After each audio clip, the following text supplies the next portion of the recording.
Yo, what's going on? Blair the card, guys. I'm back at it once again. Had to go back and defend my ARG States Championship for Georgia, and round 2, baby, we in there.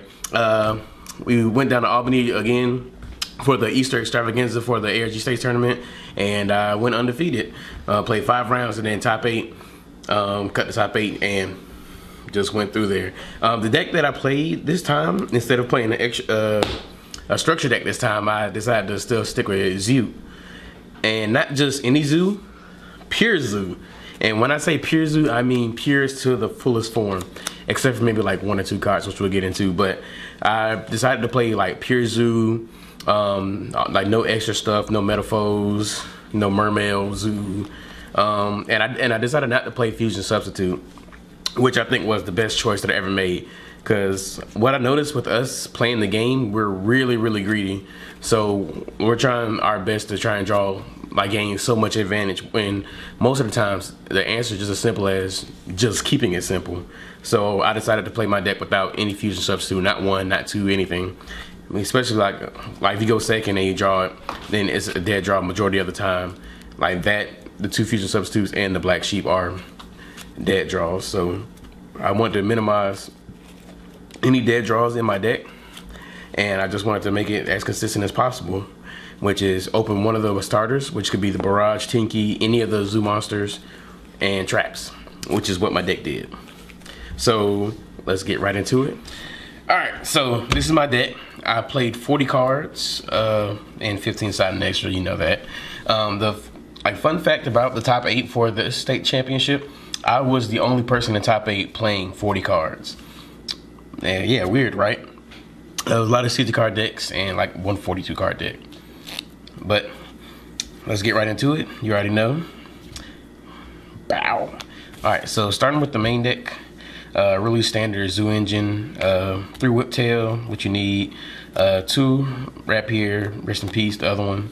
2 Thoroughblade. I like the 2 Thoroughblade just to have another Zoo body, and the fact that like sometimes you can just discard the draw cards that you need to try and dig a little deeper. And it just comes up to like, my main thing with the deck was I wanted to open up with a Zoo, either a Zoo monster or a way to get a Zoo monster. And I wanted to maximize on all of the chances to try and get one of those pieces. But instead of just playing a third Thoroughblade, I decided to play 1 Ram. And if you don't know what Ram does, pretty much on the field, if it gets destroyed by battle or card effect, you can special summon a Zoodiac from the graveyard. And also, if this is underneath one of the Zoo XYZs, then it makes it gain the effect to pretty much negate a trap that targets it. So you can just attach a material to negate it, which is really good right now since Paleo is one of the decks that a lot of people are playing. So I decided playing this is fine, and then like if I open with this against Paleo, I just normal summon, do the whole Zoo combo, well, the new Zoo combo, which is just pretty much I go all the way into the Bull Search, and then go into your Trident. And then this has a 2000 defense, so putting your Zoo in defense it's actually not bad with this underneath it. And a lot of people overlook the fact that it has 2000 defense, or the fact that they gain defense as well. So a lot of people run into it, which means they should probably read their cards. But we already made a video on that, so they should go back and watch that. That's all the Zoo monsters that I play. Auto Tops, Brick card. I played Firefish Bear. Shout out to Joe Bogli. He preached this. Joe Bogli. He's probably gonna be mad at me again, but he preached to me how good this card was, and I was really, really skeptical for Atlanta. But I tested it afterwards, and this card is actually really, really good. Like I can't even stress to like emphasize how good this card is. Like it's amazing. Just in doing any damage and searching your Tinkies, and then popping like problem monsters or baiting other cards and stuff like that, baiting strikes. And this plays through barrier as well too, because it's not an extra deck monster or pendulum or ritual, so this doesn't lose the barrier. You don't lose it like strike or anything, but you're getting strikes out the way with like your non-Zoo part, so you save that part. Bear was really good this weekend. I mained triple DD Crow. Like my biggest thing was I didn't want to lose the 60 card decks at all, like Paleo, Infernoids, the Shiranui deck. I don't want to lose this at all. So to make up for the missing Max C or whatever, I decided to main the triple DD Crow, which was actually really well, really good. It interrupts the pretty much any play that they're trying to do in the graveyard, just interrupts it. And even like my Metaphor matchups that I played, just even though it's not that good against them, even though like the majority of them are playing the fusion substitute card in there too, since they're playing Zoo, but like getting rid of their Metaphor fusion can like hinder their game, or getting rid of their counter like after they activate it actually can come up with this card. But I love this card at 3. And the one French Maxi we're always drawing. That's all the monsters. I think there's 17 monsters. Spells, I think it's 12 of those. Triple Barrage, triple Tinky, triple Twin Twister. Like once again, I expected a lot of Paleo to be in the mix, so I want to max on this to like get maximum back row removal, and also those that are still playing the Zoomir, I needed that for them too. Regeki to clear the board. Book of Moon, pretty much to out like Tridents or any problem monsters before I start doing my play. This card is really good, and like we were using it back then to play around my buy as a shield. Even though nobody's really playing it that much, this is still like a really good card. And just one instant fusion for Norden. Just decided to play the 1. Really like now, even without the Zoo thing, like there's not really a good rank 4 that you can make go on turn 1 outside of Emerald. So if you have an Emerald play, then I guess you just do it. But like this is, I use this like literally just for like late game to try and like make other pushes with like my extra deck and stuff, or just to keep my plays going. So 12 spells and traps. 3, the most broken trap in the game right now. 3, second most broken trap in the game. They need to be ultis, bro. They're ugly. Hey, we're working on it. I don't think those are Bosch. Are those Bosch? Ooh, don't look at those. They're not Bosch, but don't worry, we're gonna change for OTs. I played 2 Lost Wind. This card is the nuts, as you all should know. Lost Wind was a really broken card, and a lot of people didn't expect me playing it in my Zoo deck, go figure. But just the fact that it negates special summon monsters effects, and the fact that it enhances the attack, and the fact that it's permanent is a really good card, and the fact that it comes back for you to be able to use it again is just a really insane interaction with this card. I've caught so many people off guard, mirror match, other matches and stuff. This card puts in work, and I really love this card. I would even consider bumping this up to 3. I just gotta figure out what to take out, or just buckle down and play 41. Torrential is good for like when they try to overcommit and think that they're safe, then splash, game's over. Compulse, another form of removal, and doesn't plays around my body, but nobody plays that, but it's still a really good removal. And Zoodiac combo, of course. That's the main deck, 40 cards, like I said. What up, Zamasu? Extra deck first. Invoker, of course, Totem Bird. Pretty much still the standard for the Zoo cards. 2 Borbo, 2 Tiger Mortar, 2 Bravo, and 2 Trident. It's still the same standard. Still 2 Emerald, just because of the fact that you can still go through everything, and the second Emerald can come up. So I just kept them there for just in case we get back to that point. One Gaga Samurai, just in case we catch them slipping and we OTK their ass. I played number 80 Rhapsody and Berserk. Like, well, I can't stress this enough. My biggest fear were the 60 card decks, the Shiranui, the Infernoid, and the Paleo. So they rely heavily on the graveyard. So if you can catch them slipping, and then you have a free rank 4 play, you make this, and then like you banish like materials or stuff from their graveyard, even including like the like if they have a lost one in the grave, or not a lost one, but like a breakthrough skill or other traps, like the Paleo traps. You can use this to banish them, and then putting these on your Trident to make it beefier, like without the materials and stuff, is actually really good. It comes up, and I did that a good bit. And the 1 Northern for the instant fusion. That's it. Extra deck, side deck is a little spicy. It's really spicy actually. Fire Fist Gorilla. Once again, I gotta shout out Joe Bogli for this. This card put in a lot of work this weekend. Put in a lot of work. For those of y'all that weren't born or playing the game when this card was out, But rumors with this card, if it destroys a monster by battle and sends it to the graveyard, you can set a fire formation Tinky, pretty much like Bear, except just it destroys monsters, and it does have to send it to the graveyard, so it doesn't work on the Paleo cards or Pendulum cards. But its other effect, which is the main reason why I wanted it, if that effect resolved, then that's just extra. But the main effect that I was going for is that you can send a fire formation card from your side of the field to the graveyard, and then you can destroy a spell or trap. So I would side this in against Paleos or any other like back row decks, sometimes even the mirror.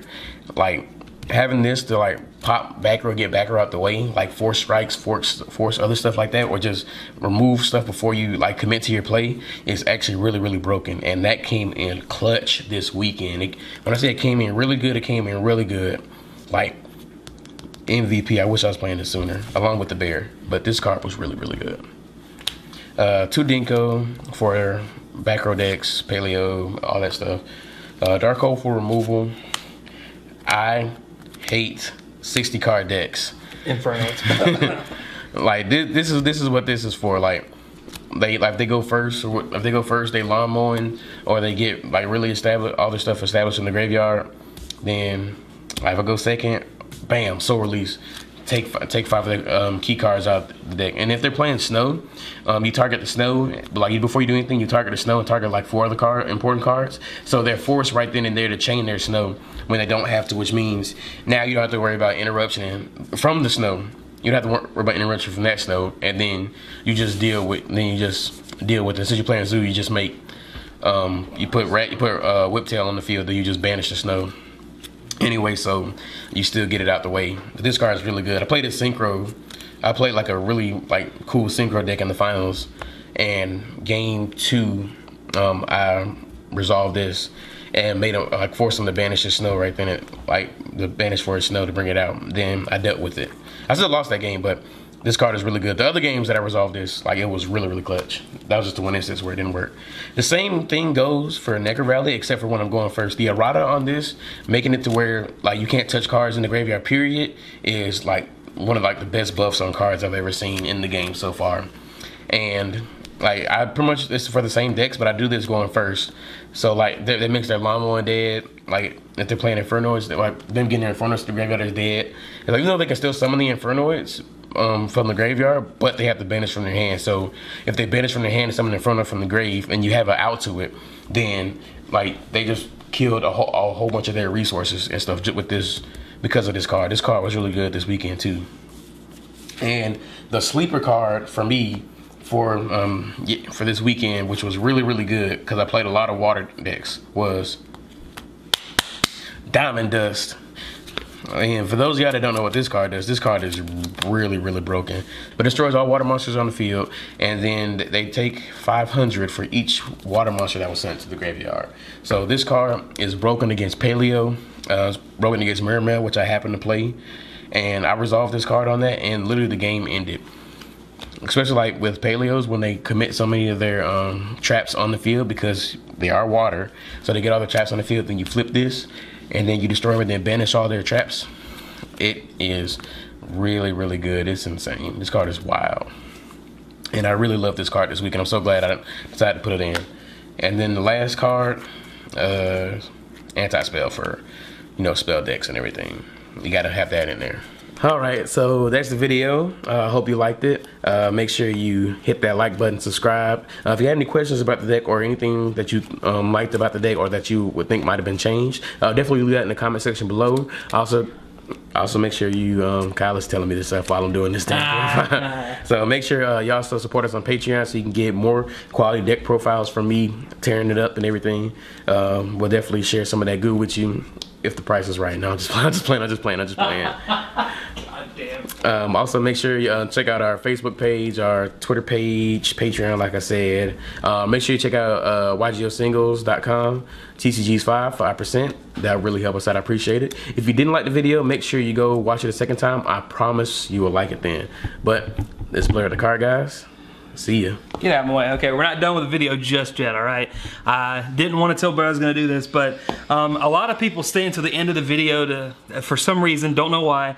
But if you are one of the couple people that stayed to the end of this video, I don't want to stress it enough how important like this Patreon is for not just him and I specifically, but it's actually huge for a lot of you guys. So off the top of my head, I'm going to see what I can remember and think about what I'm going to add to this thing.